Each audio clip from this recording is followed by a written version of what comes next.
আসসালামু আলাইকুম। আশা করি সবাই ভালো আছেন, সুস্থ আছেন। অনেকদিন থেকে একটা ভিডিও করার ইচ্ছা, সেটা হলো সরিষা ক্ষেত নিয়ে।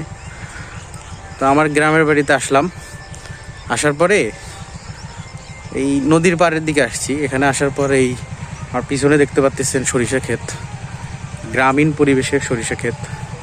অসাধারণ একটা ভিউ।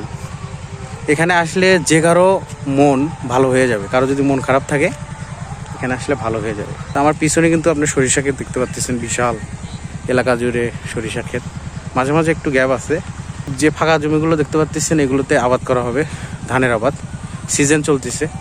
সাধারণত এই সরিষার আবাদ শুরু করা হয় ডিসেম্বরের প্রথম সপ্তাহের দিকে। তখন কিন্তু এটার বীজ রোপণ করা হয় এবং জানুয়ারির শেষ সময়ে এসে কিন্তু এই সরিষার কিন্তু পরিপূর্ণ যে রূপটা এটা কিন্তু আমরা দেখতে পারি। এবং এখন যে আপনারা ফুলগুলো দেখতে পাচ্ছেন এগুলো কিন্তু আর সপ্তাহখানিকের মধ্যেই এই ফুলগুলো কিন্তু এখানে ঝরে যাবে এখান থেকে। দেন এখান থেকে যে নিচের দিকে গোটাগুলো আছে সরিষা ক্ষেতের, এই গোটা থেকে কিন্তু ছোট ছোট বীজ বের হয় এবং এই দানাগুলোই কিন্তু আপনার সরিষা হিসাবে ব্যবহার করা হয়। জানুয়ারির শেষের দিকে এই সরিষাগুলো এখান থেকে কাটামারি করা হবে এবং বাজারে কিন্তু এখান থেকে সাপ্লাই করা হবে এই মানুষদের ব্যবহারের জন্য। তো আশা করি আপনাদের ভিডিওটা ভালো লাগবে এবং প্রকৃতিকে ভালোবাসুন, প্রকৃতির সাথেই থাকুন। আর অবশ্যই সরিষা খেতে আসুন ঘুরতে, অবশ্যই আপনার মনটা ভালো হয়ে যাবে। ধন্যবাদ।